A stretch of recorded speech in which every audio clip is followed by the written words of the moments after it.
Bienvenue sur Diagonale TV, donc pour suivre la suite de ce championnat du monde 2016 entre donc le tenant, le champion du monde en titre, l'extraordinaire norvégien Magnus Carlsen et donc son challenger, le russe Sergei Karyakin. Alors Karyakin a de nouveau les blancs dans cette 7ème partie, alors qu'il avait les blancs déjà aussi lors de la 6ème. Pourquoi? Puisque le match a 12 parties, et donc en fait en milieu de match, après donc la 6ème, il y a inversion des couleurs, c'est-à-dire que donc Carlsen avait démarré avec les blancs, Karyakin avait fini lui-même avec les blancs la première partie du match, et maintenant c'est l'inverse, Karyakin démarre avec les blancs, et donc c'est Carlsen qui finira avec les blancs le match. Voilà, donc ceci étant expliqué, on va voir ce que va jouer Sergei Karyakin. Est-ce qu'on va avoir de nouveau droit à une espagnole que Carlsen a magnifiquement joué jusqu'à présent sans subir véritablement de problèmes. Pour l'instant Karyakin n'arrive pas à poser des problèmes à Carlsen, alors que Carlsen n'est pas passé loin comme on a pu le voir, de marquer un premier point. Mais pour l'instant c'est toujours match nul. Karyakin démarre avec, attention suspense, boum, D4, donc variation. Karyakin finalement c'est un peu un aveu de faiblesse. Karyakin n'a pas trouvé finalement comment déborder Carlsen sur l'espagnol. Il s'est senti un peu dépassé, peut-être, donc il essaie de varier. Donc c'est peut-être un premier signe là dans le match, puisque jusqu'ici il suivait la stratégie russe d'insister sur la même ouverture. Carlsen répond par D5, C4, C6. Donc là on va avoir droit très certainement avec cette structure ici de défense, ici C6, à ce qu'on appelle la slave. Alors la slave c'est très solide, notamment vous voyez sur les cases blanches, parfois même on joue à 6 après, on va le voir. Le problème c'est le développement de ce fou, parce qu'évidemment plus il y a de pions sur case blanche ici, plus ce fou a du mal à trouver une bonne case. Voilà, mais on verra ça plus tard. Pour l'instant on continue, cavalier C3, cavalier F6, E3, voilà, tranquillou. Donc finalement, là on pourrait peut-être sans doute aussi jouer fou G5 ici, mais bon, E3, et tout de suite on protège C4, en cas de prise on peut reprendre. Pas de risque positionnel ici dans ce début d'ouverture. Ici A6, voilà, typique, on l'a dit tout à l'heure, A6, typique de cette défense là. L'idée c'est qu'après les échanges ici, bon ben on peut jouer B5 et on jouera ensuite C5. On a envie de jouer le pion aussi en C5 pour s'échanger contre le pion D4 plus tard. Et en jouant A6, on évite des pénétrations sur la case B5, soit un fou, un échec ici, soit un cavalier. Et en même temps on prépare B5 avec le fou qui à la fin aura finalement, ça y est, trouvé sa bonne case en B7. Avec une magnifique diagonale ici, une fois que ça sera échangé. Pour l'instant c'est bouché, mais ça va s'ouvrir très vite. C'est un peu ce qui va se passer d'ailleurs. Coup D3. Puis on prend C4, ça y est, vous voyez que cette diagonale commence à s'éclaircir. On a enlevé un pion du centre pour en prendre un pion de côté. L'avantage des blancs par contre, c'est qu'on a deux pions ici contre un. Voilà, centralement, au niveau du centre, donc la masse de pions blanches est plus importante que celle des pions noirs sur les deux colonnes centrales. On prend E6, logique.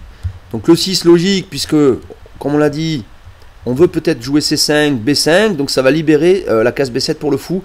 Donc on n'a pas peur de jouer E6 avant d'avoir sorti ce fou de ce côté-là, parce qu'on veut le sortir de l'autre côté. Donc il n'est pas vraiment bouché, puisque c'est facile à sortir. Qui plus est, bien entendu, l'idée de E6 est très simple, c'est une idée de développement. Ce fou F8 va sortir soit en E7, soit parfois en B4 pour clouer le cavalier, ou en D6 aussi, en contrôlant la case E5. Et on prépare bien entendu un petit roc, puisque comme on a bougé les pions de l'aile dame, on va pas roquer du côté où on a avancé ses pions. Cavalier F3, C5, voilà, tout de suite précis. Parce que si on joue d'abord fou E7 puis C5, en cas de prise on aurait joué deux fois le fou. Là si les blancs prennent, eh bien, on sort le fou en même temps, on gagne du temps, donc on joue C5 avant de jouer le fou, pour savoir un peu ce que font les blancs, et décider soit de prendre en D4 nous-mêmes et sortir le fou après, soit de patienter tout simplement. Bon. Petit roc. B5, voilà, c'est l'heure. Voilà, cette diagonale, vous voyez, c'est assez magique, parce que les noirs au début mettent tous leurs pions sur blanc, et finalement, quelques coups plus tard, ils ont tous libéré cette grande diagonale. Voilà, je trouve ça assez joli, comme manœuvre. On bouche une diagonale pour la libérer après. B5, attaque le fou. Fou E2, très bien. Le fou revient à la maison. Sans doute aussi, les blancs ici prévoient de contrer le fou B7 par un fou F3 ultérieur. On va donc bouger ce cavalier soit en E5, soit en D2, soit en E1, je ne sais pas plus tard. Et ensuite fou F3. Et le fou noir quand même qui est très puissant sur cette très grande diagonale sera tout simplement échangé par le fou son collègue adverse de case blanche. Et donc ça neutralisera sa puissance. Fou B7. Puis on prend C5. Donc les blancs, vous voyez, ici se décident eux-mêmes à prendre en C5. Donc, vous voyez, c'est là qu'on voit que le coup des noirs est très bien joué, de jouer C5 et de patienter avant de sortir leur fou, puisque les blancs là n'ont pas trouvé d'autre coup plus actif que de prendre eux-mêmes. Et on perd pas de temps avec le fou. On n'a pas d'abord joué, puis ensuite devoir reprendre en deux temps. Voilà, un seul temps, pouf. Pas tout de suite, alors oui, KVC6, mais pas tout de suite, voilà, et c'est un coup un peu rare, voilà, ce coup-là, là, voilà. On aurait pu prendre en C5 tout de suite, hein, sans doute, hein, sans problème. Là, Carlsen joue un coup, bon, cavalier C6, il n'est pas pressé de reprendre C5, là, les blancs ne peuvent rien faire pour protéger, hein. B4 n'est pas possible à cause de cavalier prend, donc c'est vrai que bon, pourquoi pas jouer KVC6 tout de suite, hein. C'est un bon coup, bien sûr. Un peu rare, donc peut-être surprend un peu Karyakin aussi. Et là, qu'est-ce qu'il fait? Parce que c'est pas facile. Hein. Si je joue E4 pour sortir mon fou, bon, ben, j'affaiblis un peu le pion. B4, le cavalier bouge et le pion E4 est en prise, donc ça va pas. Si je joue B3, bon, ben, c'est un peu petit bras hein, pour mettre le fou en B2, mais bon, petit bras au sens où, bon, ben, on n'a pas pris d'espace côté dame. On mettrait le fou sur une belle diagonale aussi, mais une position symétrique en termes de structure de pion. Il semblerait déjà, bon, là, il n'y a pas de grands avantages pour les blancs ici tout de suite. Donc simplement, alors il joue cavalier D2. Karyakin. Alors l'idée de cavalier D2, ben, c'est un peu ce qu'on a dit tout à l'heure, double. Hein. Alors mettre un fou F3 pour contrer ce fou B7. Et aussi viser la case E4. Voilà, il veut Karyakin sans doute mettre un cavalier en E4, il y en a deux. Donc c'est bien, s'il y en a deux, quand on en prend un, l'autre revient. Et c'est vrai que c'est une belle case. Attention aussi, en venant E4, on protégerait le pion C5. Donc les noirs n'ont pas intérêt maintenant à laisser le pion C5 en prise trop longtemps. Hein, et une fois qu'on a dit ça, vous comprenez tout de suite le coup prochain de Carlsen, très simple, forcément, voilà, je prends C5. Il n'attend pas que les blancs aient joué soit cavalier B3, soit cavalier E4 pour protéger ce pion, et avec des problèmes pour le récupérer. Non, il le prend tout de suite, c'est fini. Regardez, les noirs ont sorti toutes leurs pièces, il ne manque plus que le roc à faire, pas de danger sur le roi noir, donc le roc, on peut même patienter un peu pour le faire de toute façon. Et bon, les blancs, une structure de pions symétrique, hein, vous voyez, les 4 pions là, 2 pions contre 2 pions. C'est difficile de dire là que les blancs ont obtenu grand chose de l'ouverture. Mais bon, la partie continue, bien sûr, c'est une partie équilibrée pour l'instant. Cavalier E4, voilà. Hein, donc on avait dit, on visait aussi la case E4, tout en permettant de venir aussi en F3 avec le fou. Voilà, on attaque ici, attention, hein, bien sûr, le fou C5. Il faut que les noirs réagissent. Donc d'abord, un échange. Maintenant, de nouveau, le fou est attaqué, puisqu'on a remplacé le cavalier. Vous voyez, un doublement de cavalier, là. Le fou va bouger très certainement en E7. Voilà, tranquillement. Retour à la maison. Position calme, équilibrée. Structure de pion symétrique. Voilà. 4, 2 contre 2 à l'aile dame. 4 contre 4 à l'aile roi. Des pions bien en face. Symétrique. C'est un facteur annulant très fort. Carlsen, pas de problème dans cette ouverture, là. Il n'est pas débordé du tout. Karyakin n'arrive toujours pas à lui poser de problème sérieux. Là, un coup petit bras, là, bon, mais quoi faire aussi? Peut-être pas autre chose, bon, B3. C'est un bon coup, bien sûr, mais sans plus. Voilà, bon coup. Pourquoi? Parce que ce fou, pareil que l'autre, hein, c'est-à-dire que voilà, il est bloqué par E3, l'autre était bloqué par E6. On va le mettre en B2, mais bon, ça veut dire que, vous voyez, la position est symétrique même en placement de pièces. La seule différence, c'est le cavalier C6. À la fin, imaginez qu'on mette le fou en B2, tout est pareil, sauf le cavalier C6 et le cavalier E4. Bon, bien sûr, il y a A6 B5 aussi qui a bougé un peu plus loin que A2 B3. Mais bon, il n'y a vraiment pas grand-chose, hein, la symétrie est quasi totale. Et là, donc, très joli coup de Carlsen ici, cavalier B4. Voilà, ça c'est bien, superbe. Cavalier B4, très actif, il roque pas, vous voyez, il n'a pas roqué. Le fou contre le cavalier, donc ça c'est un premier point, ce cavalier pas en l'air. Ah, oula. Je suis allé beaucoup trop loin. Donc ici, le cavalier n'est pas en l'air, bien sûr. Le fou, attention, attaque 4, il faut faire quelque chose. C'est un coup actif. Et une petite pression sur A2, bon, ben, ça veut dire que la tour 1 devra rester dans le coin. Je pourrais peut-être plus tard aussi mettre le fou en F6 qui attaque la tour. Si la tour justement doit bouger, ben, A2 va être un problème. Petite pression de ce cavalier. Si les blancs jouent A3, ben, ils affaiblissent un peu leurs pions. Si on les avance, les pions, ils s'affaiblissent un peu. Peuvent devenir des cibles. On pourra, en tout cas, plus ils avancent, plus c'est facile de les attaquer. S'ils sont loin, évidemment, c'est plus dur. Voilà, un coup actif, tranquillou. Bon, ben, les noirs mettent eux aussi, finalement, un cavalier sur la 4e rangée adverse, tandis que ce cavalier E4 était bien sur la 4e rangée des blancs, donc voilà, il est un peu plus actif ce cavalier B4 en termes d'attaque. Donc un coup dynamique là, on roque pas tout de suite et on place une pièce en position agressive. Voilà, c'est bien joué, hein, joli coup. Fou F3, voilà, bonne idée, bien sûr, l'idée de base de cavalier D2, elle est là, fou F3, on l'a vu, la case 4, nickel, le plan, tranquillou. Sergei Karyakin, très classique, très sérieux, propre, hein, la position, il n'y a pas de problème pour les blancs non plus. C'est joli, quoi, c'est un beau développement harmonieux des deux côtés. Petit roc. Fou A3, superbe. J'aime beaucoup ce coup. On rentre dans une passe tactique, là, on va voir ça. Évidemment, ce coup, on peut venir aussi en B2, comme on l'a vu tout à l'heure. En B2, on visait d'attaquer peut-être la case G7 avec le roi derrière, bon voilà, pourquoi pas. Mais fou A3, c'est vicieux parce que voilà, il peut se passer des trucs là. À noter aussi hein, que même avant fou A3, ici, les blancs auraient pu faire cavalier échec, le roi est attaqué, on prend du fou et le fou B7 est en prise. Voilà. Alors le problème de ça, c'est quand on a repris du fou F6, il y a la tour A1 qui est en prise, et si on reprend en B7, dame prend B7, et le fou ici ne sera pas en prise. On va le voir tout de suite parce que c'est un peu l'idée de la suite de la partie. Donc fou A3, maintenant la dame aussi protège la tour, vous voyez dans le début de variante que je vous ai un peu signifié, on va le voir hein, tout de suite, on va le voir. Ici là, regardez, on attaque, donc attention, cavalier B4, fou E7, il y a la tour F8 derrière. Ici, attention, ce fou attaque le fou B7 qui est en l'air au sens non défendu. Donc ça veut dire un cavalier échec et on peut prendre le fou. Ou un cavalier bouge, on pourrait créer une autre menace. Bon là, il n'y a que cavalier échec comme menace. Et c'est le genre de découverte qu'il faut calculer avec précision. Hein, quand on rentre comme ça dans des positions où il y a un peu de tactique comme ça, il peut se passer des menaces sur des pièces non défendues. Donc il faut faire très attention, rester très attentif comme ça. Vous avez des pièces non défendues avec des découvertes en face qui pourraient l'attaquer, des coups intermédiaires, il faut rentrer dans le calcul précis. Les noirs jouent tour C8, voilà, pas de problème. Carlsen n'a pas peur, menace potentielle aussi, attention, cavalier C2, pour attaquer la tour A1, bon, il faut faire attention, le fou B3, le fou A3 pour être attaqué aussi, tour C8, bon coup. Hein. Cavalier F6, échec, voilà. Karyakin rentre ici dans la variante qu'on avait esquissée.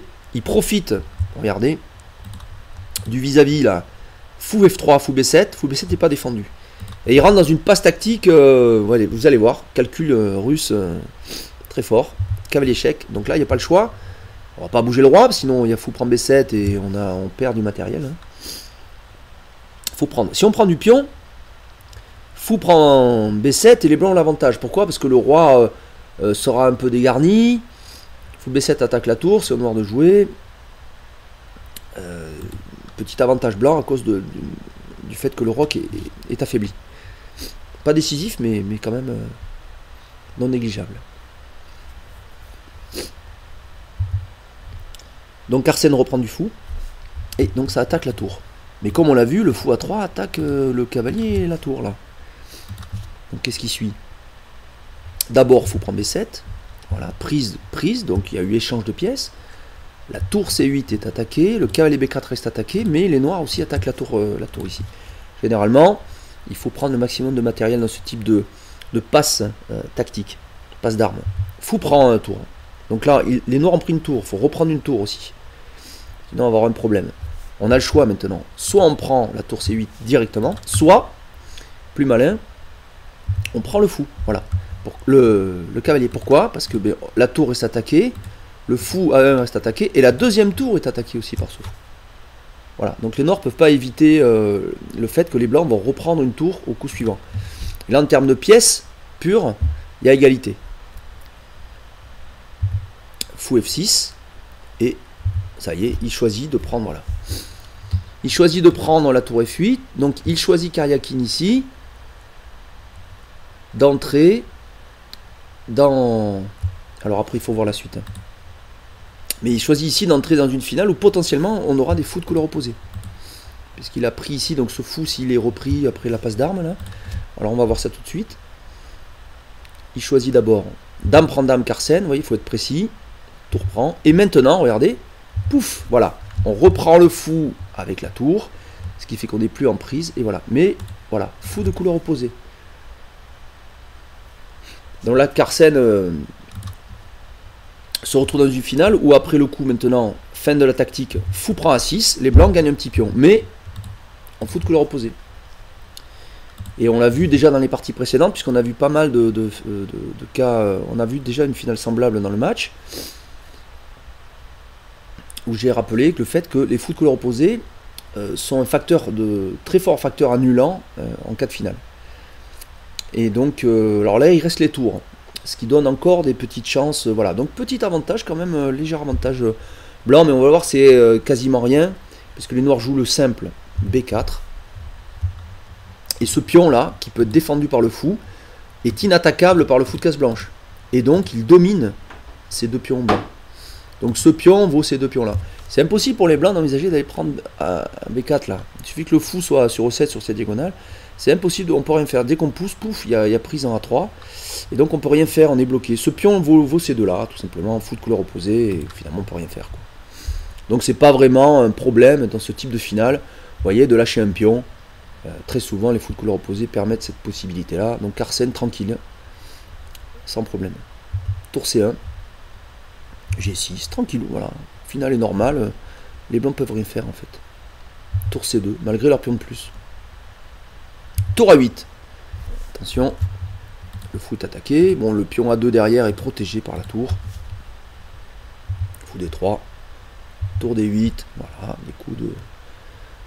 des coups d'amusement maintenant, parce qu'ils le savent tous les deux que c'est fini. Fou E2, fou de couleur opposée, là, avec rien à faire, il n'y a pas de pion passé. Le pion B4 domine totalement, est imprenable à tout moment. Fou E7, mieux que fou C3, hein, attention, parce que sur un fou C3, A3, et en cas de prise, le fou est perdu, et bon, voilà, c'est pas top. Hein. Donc, fou E7, par contre, en cas de A3, bien sûr, pion prend, et c'est les noirs qui sont mieux, ils ont un pion même qui est plus proche de dame que celui des blancs. Voilà, on n'en est pas là, il n'est même pas attaqué le pion B4, roi F8, roi F1, voilà, on centralise les rois, tranquille. Tour A8, bon, la tour A8, on verrouille la case A3, hein, on peut rien faire avec les blancs encore, hein, dès qu'on pousse, prise et la tour protège en plus. Fou C4, tour C8, voilà. Amusement des deux champions là, roi E2, roi E7, F4, bon, on bouge un peu quand même, H6, roi F3, tour C7, il se passe rien, vous voyez, G4, bon, les blancs essayent un peu d'avancer, mais bon, ils peuvent rien faire parce que les cases noires verrouillent, hein, ils n'ont pas moyen de forcer sur case noire, et ils peuvent essayer de repousser un peu l'adversaire, mais sans plus, quoi. G5, d'ailleurs, les noirs se mettent même en position défensive, voilà, ça veut dire qu'ils mettent leur pion sur noir, en disant, bah écoute, il se passe rien. A noter que ces deux pions-là sont pas mal parce qu'ils restreignent le fou. Il joue contre le fou blanc, là, il n'a pas de diagonale intéressante, c'est impossible d'aller attaquer F7, voilà, le fou pourrait pas attaquer la tour, ça serait beaucoup trop compliqué, c'est impossible. Donc c'est extrêmement solide et ça empêche le fou de se balader où il veut en plus. Voilà. En cas d'échange des tours, c'est nul tout de suite. Hein. Les tours donnent une micro chance de possibilité, mais pas dans cette position. Roi E4. Et enfin tour C8 et les joueurs signent la partie nulle après 33 coups. Nouvelle victoire au point, j'ai envie de dire, hein, psychologique de Carsen. Vous voyez, il n'a pas souffert dans cette partie du tout. Hein. Et vraiment, il a surpris un petit peu Karyakin avec le coup qui avait les C6. On a vu un coup un peu rare, bon, mais sans plus. Calais B4, voilà. Après Calais B4, et avec la passe tactique qui a suivi, on voit assez vite que Carsen était vraiment comme un poisson dans l'eau. Bon, Karyakin non plus, bien sûr, n'a pas eu de problème, mais il avait les blancs. Donc avec les blancs, championnat du monde, il faut quand même essayer de créer des problèmes. Sinon, espérer gagner avec les noirs face à Carsen, ça va pas être facile hein, quand même. Parce que, bon, déjà qu'il n'a pas de problème avec les noirs, on voit bien qu'avec les blancs, par contre, il est pas loin de la victoire. Donc, on sent que Carsen est pas loin de pouvoir marquer un point, mais attention, on n'est jamais à l'abri en championnat du monde. Hein. On l'a vu face à Nantes d'ailleurs. Hein. Carsen avait raté à un moment donné un coup qui permettait à Nantes de prendre un avantage. Un coup simple, il avait fait une gaffe en fait. Hein. Et Nantes aurait pu revenir dans le match. Mais pour l'instant, pas de gaffe du côté Carsen, tout est nickel hein, depuis le début. Donc nul avec les noirs. Maintenant, il reste 5 parties, il va avoir 3 fois les blancs Carsen. Il est là pour marquer. S'il marque, une fois, simplement sur les 5 dernières parties, 3 fois les blancs. Il a l'avantage ici en termes de couleur. Et dans ce cas-là, il pourrait gagner, rester avec son titre, mais pour l'instant, il n'a pas réussi à passer la muraille Karyakin. Le Russe montre un très très beau jeu aussi, solide, bon, mais sans poser de vrais problèmes aux Norvégiens. Mais il faut attention, parce qu'après, si on passe après les 12 premières parties, après le match, 12 parties, c'est des parties rapides, et là, en partie rapide, Carlsen n'est pas du tout à l'abri d'une gaffe qui permettrait à Karyakin de devenir, eh bien,